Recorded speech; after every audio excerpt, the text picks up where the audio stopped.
Production funding for Ruckus has been provided by gifts from Dave and Jamie Cummings, the Hartwig family, Hush Blackwell, and by viewers like you. Thank you. Welcome to Ruckus, our weekly food for thought fight over the news of the day and the trends of the times.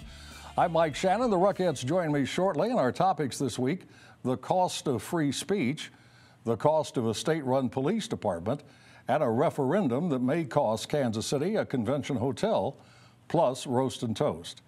But we start with our interview segment and focus on the legacy of the only president from Missouri in American history, the man from Independence, Harry S. Truman.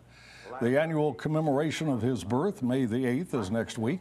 So to learn more about the man, his presidency, and the Truman Library and Museum, we turn to its director, Dr. Kurt Graham. Dr. Graham, thank you very much for joining us. It's a great facility. I've spent a lot of time there. Yes, it is. And it's something people should go and see. Absolutely, especially this Monday, because as you mentioned, it's his birthday. What do you have planned for that? Well, we have a wreath laying, and we'll be serving cake in the lobby and those kinds. There'll be some various activities going on throughout the day, so it's a good day to come out. Well, we know the museum is available all the time to people, Sure. and there are artifacts of Truman's life and his presidency. What is the library portion? What goes on there? Well, every presidential library is a museum for the public of artifacts of the president, but the library portion really consists of an archive of presidential papers. So we have over 16 million pieces of paper in our archives that from the Truman administration, from associates of his, from his own personal letters, and all those kinds of things. So the library is not a public library in the sense that there are books to come and check out. We do obviously have books, reference books and whatnot, but primarily it's an archive related to Truman. It's for scholars and historians studying the Truman administration. And we have students working on dissertations. We have scholars working on books. We have people coming. We have a steady stream of researchers, even still, into Truman and the Truman era. You have major renovations planned for the library. You want to have it all done by 2020, which is what, the 75th anniversary of the Truman presidency? April 12th of 2020 is the day that Franklin Roosevelt died. Yeah. Truman became president. We'd like to be reopened with a new exhibit, an expanded facility. It's time to upgrade and tell more about the story. We've learned more about the story in recent years, and we do have some very big plans that we think are going to help us bring Truman into the 21st century, really make him a relevant figure for especially young people today. I always find it fascinating that when he left office in 1953, he was extraordinarily unpopular. Right. But now he is extremely popular, usually ranked among the top 5 or 10 presidents. Time and distance really lend perspective to how presidencies are judged. Absolutely. Well, first of all, it's a great time to be in the Truman business. I mean, I think we look in our political realm today in either party, and we don't find people like Harry Truman, and I think we wish we could find people like that. But no, Truman left office with the Korean War and things going on, and there was a very sort of negative attitude about that, and it really wasn't until the late 60s when Johnson was having all the trouble in Vietnam that people recognized that Truman's restraint was actually a positive characteristic, and that there was an outcome worse than a stalemate in Asia you could actually lose. And as that began to take hold in people's minds, I think Truman's stock began to go up, and then of course McCullough and others have shined light on Truman in a way that have made him very popular. What would you say historians claim is the biggest achievement of the Truman presidency? Well, you know, Harry Truman really defined and sort of created the executive branch of government as we know it, the way the president interacts with the cabinet, the various offices and things that he developed during that time. But I think Truman stands out because of the kinds of decisions he had to make, the number of decisions and the gravity of those decisions. Well, he integrated the military services, did he not? He has a huge civil rights record that LBJ actually gave him a lot of credit for when he signed the Civil Rights Act and other things. And when he did Medicare and Medicaid, LBJ came to the Truman Library because Truman had tried to start some of those things. Certainly ending World War II in the way that he did. Failing to start World War III in Korea the way he did. And I mean, of course, he was the things. only president to authorize the dropping of atomic weapons. That's right, so far. And what do historians say about that? They're kind of a mixed bag, is it? Well, it is a mixed bag. I think people, you know, it's easy to go back, you know, and sort of Monday morning quarterback a situation like that. But the fact of the matter was, Truman was faced with a devastating situation, and he had to decide how best to end this war. To him, it wasn't about whether to use a nuclear weapon, because nobody really even knew what that was going to mean in the future. For him, it was, I've got an opportunity to end a war, and this war is costing us lives and costing us resources, and in the end of the day, it was probably the most humane thing to do. He never apologized for that, and he always defended that action and said he didn't give it a second thought. I don't think he second-guessed it at all. I mean, the amazing thing about Truman and his decision-making ability was that he did not wring his hands and second-guess and lose a lot of sleep. Once it was done, it was done. That doesn't mean he didn't make mistakes, but it means that he didn't beat himself up over it. If he were alive today, would he still be a Democrat? Well, I think that's a good question. I think today he probably would be. Definitely, he was very partisan in the sense that his line that he used over and over again was that the Democratic Party was the party of the people and the Republican Party was the party of wealth and privilege. He could work and compromise across the aisle. He did that regularly, but I think he was a pretty committed Democrat, and I tend to think that he still would be. Dr. Graham, thank you very much for coming in. Lots of luck with the future of the Truman Library and Museum. Thank you for having me. That's Dr. Kurt Graham. He's director of the Truman Library and Museum. Now let's meet the panel and start a ruckus.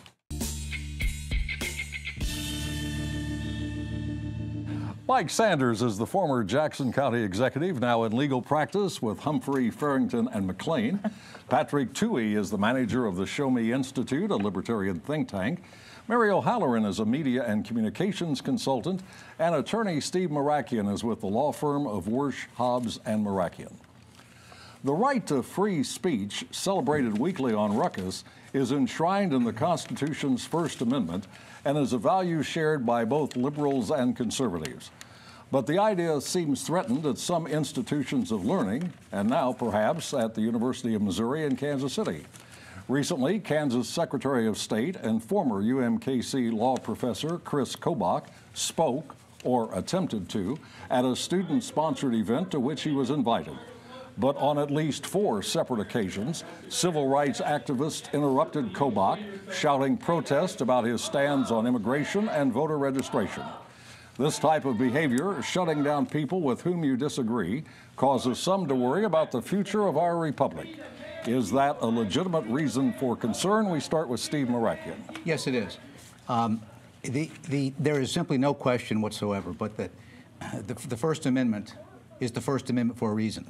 Free speech is perhaps at the very most fundamental of the liberty rights that people can experience. This is why in totalitarian states the first thing they take away is free speech.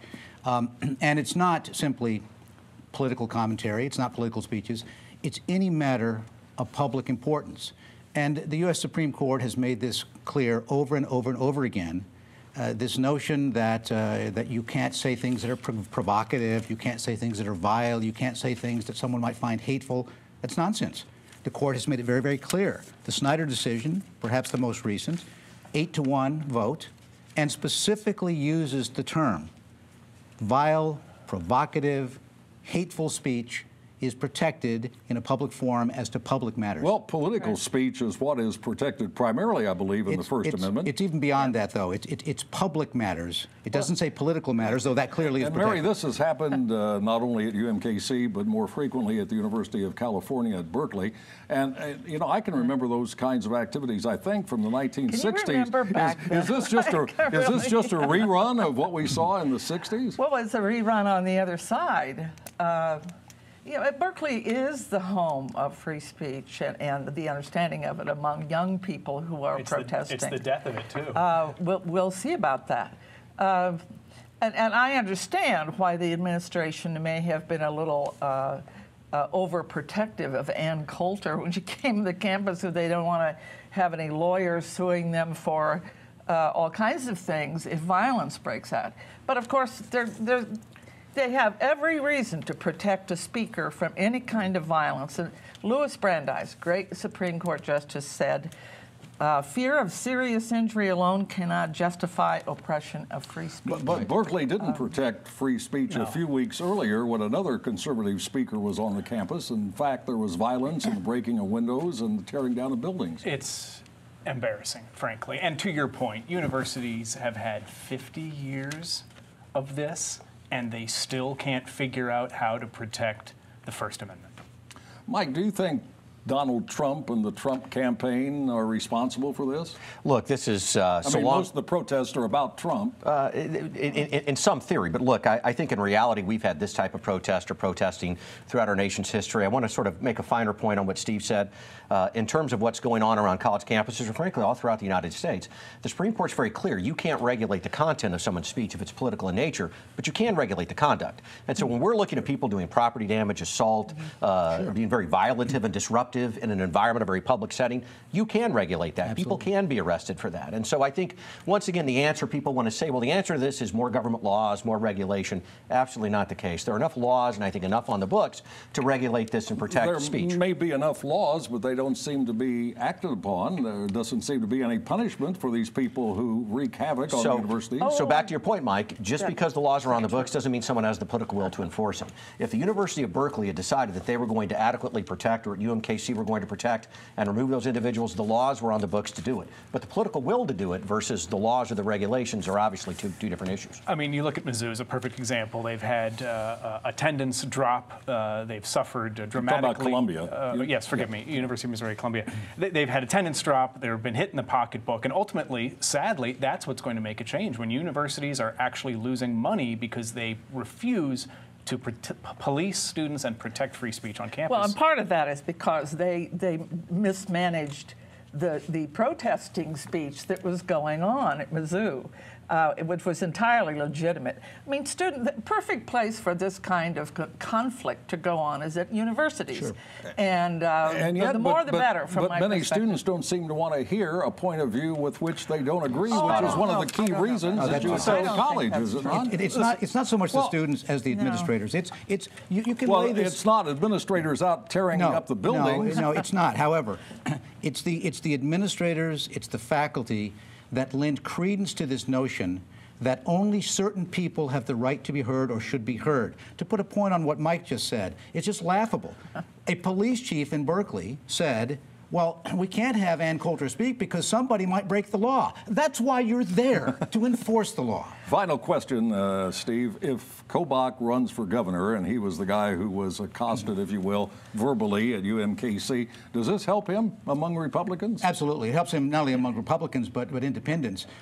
He will, if he runs for governor, he will have a very good chance of winning in Kansas.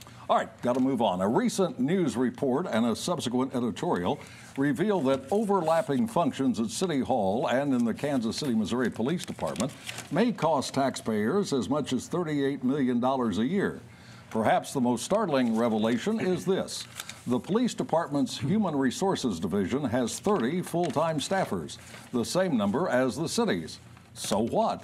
Well, the city's department deals with 4,200 employees, 4,200.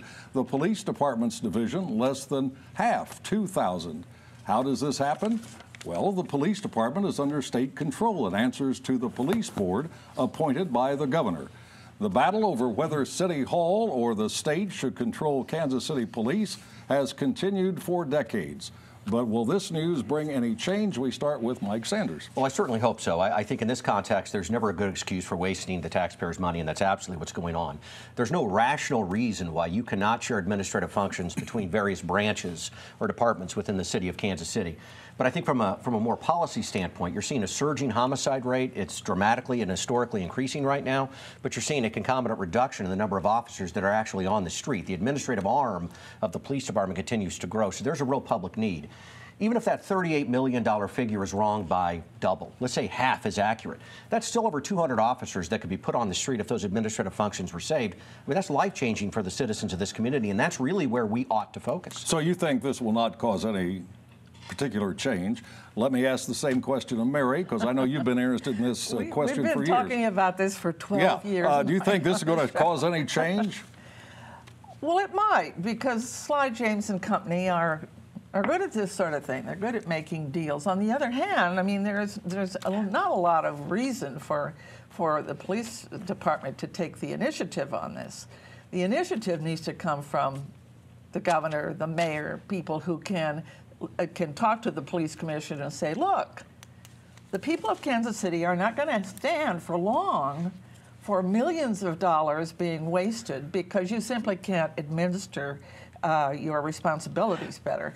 And no, I am really opposed to state control of city police departments. And it's time, of course, that it be changed. And Patrick, let me ask you this. Is it fair to say there's no local control? The mayor is an ex officio member of the police board, and the other appointees live in Kansas City, I assume, so there are local people governing Kansas City Police. This is all a red herring. First of all, I'm shocked to learn that a government function is wasting public money and spending too much on HR.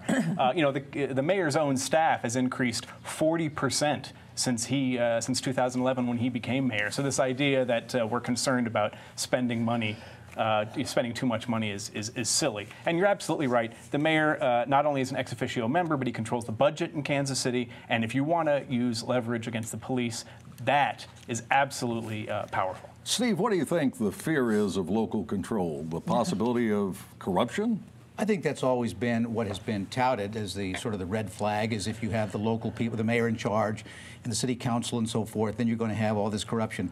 Quite frankly, I think that is not a viable argument. I have thought for years there should be local control over the police force. This is why we have elected officials. If you don't like what they're doing, you don't like the mayor, the city council, the way they're running it, you don't like what's happening, you can make yourself heard through the ballot box. But to go back to the issue of money, okay, it is offensive to me, and I believe both Mike and, well, all three of you have it right in the sense that, first of all, it's no surprise they're wasting money. It's what they do.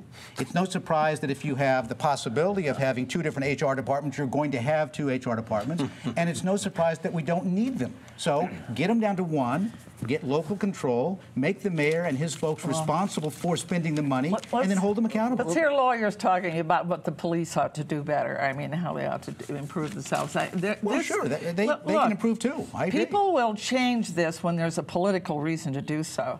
And there really isn't. I mean, what politician is going to take this on as long as it's kind of running along fairly smoothly? We'll take the Mike said, though. But it's going to take a popular mayor like Sly James to move it forward, and a governor who agrees with him. A Republican governor and a Democratic mayor and a Republican state legislature seem unlikely to be cooperating Mike, there are only over this. two cities in the whole nation that do this: St. Louis. Well, no, and Kansas St. Louis City. doesn't do it anymore, does it? There's no police department in the United States that does it other than Kansas City. And what we add here is an additional layer of bureaucracy in Jefferson City.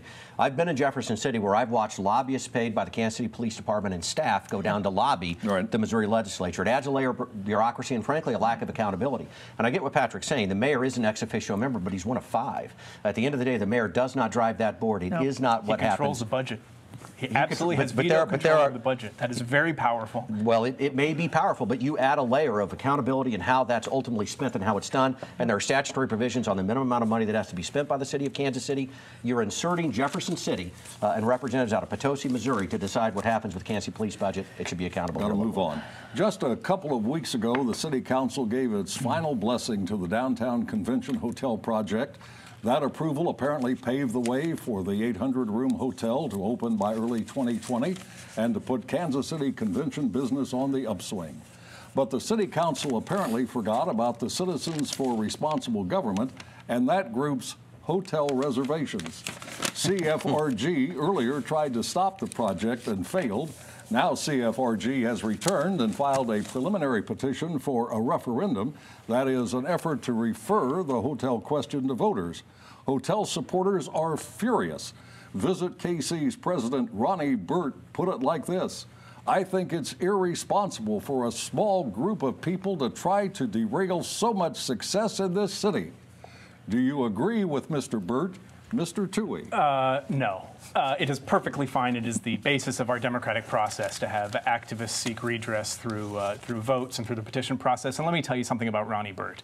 Before Ronnie came to Kansas City, he was in Washington, D.C., he was in Indianapolis, and he was in Baltimore. And each of those 3 cities built convention hotels, and each of those 3 cities failed miserably to live up to the hype and promise of conventions, the convention traffic they were expecting. Kansas City has been listening to this hype since 1967. And none of it has failed to materialize. In fact, Mike Burke says that we haven't built a convention hotel in Kansas City since 1985, and he's exactly right. That was the Vista, and 18 months after it opened, the owners were considering bankruptcy. That's now the downtown Marriott. That's right. And we subsidized it again. We have spent far too much money subsidizing it. This is one more project and one other. If Hyatt isn't going to spend its own money to build this hotel, then the taxpayers certainly shouldn't either. Mike, would another delay, presumably this would force an election in November if the petition drive is successful, will that kill the chances for the hotel to become developed? I think that's a very good practical question. That is, what happens when at any point in the process can someone inject themselves with 3,400 signatures? And let's not over-romanticize what a petition process is, which I think we understand what that is. However, I look at it as a lawyer. If I'm trying to put a business deal together for the city of Kansas City, at what point can someone just go out, pay people to get 3,400 signatures and stop that entire process? There's no activity within city government that can't be injected into or stopped or derailed pursuant to this process. It may be the process, but I think it puts the city at a very difficult bargaining position in terms of how they do these business deals going forward. Patrick, do you agree with that? Is that a good point? There has to be a point at which this must stop? The law is the way it is. The court has ruled that the city must take things like this and put it before the ballot. If you want to have reform, we can talk about this. But look, in Kansas City, the people have every right and every reason to be skeptical of development after development, subsidy after subsidy, spending taxpayer dollars to make developers more You're rich. overstating the case way, way too much. First of all, this is not the same as previous developments. There is no guarantee of the bonds in this project. There is no general fund money being used. All of the funds that the city will contribute to this wonderful, I am a really strong supporter. And it's $35 million, I think. It's 35 in cash, plus about 10 million in property. Just let me finish. Okay. Let me finish. Will come from the existing tourism tax that already exists, and that's it. And this has been 6 years on the drawing board. Look, that part of the finishing touches on the development, the renaissance of downtown Kansas City, is about to happen. The state just said yes to how many millions of dollars is about to happen? for the. We've no, been spending it's millions about of to dollars be for finished. 10 years. It's about to be finished. It's never gonna be finished. UMKC Conservatory of Music and Dance is going to happen. Let me get thanks Steve to in the here. the Missouri legislature. So, you got to be accurate about Steve, this do you have stuff. any empathy for what the CFRG is trying to do? Do you think they have a point? Well, they have a point, but I think ultimately where I come down is that I'm not a believer in pure democracy.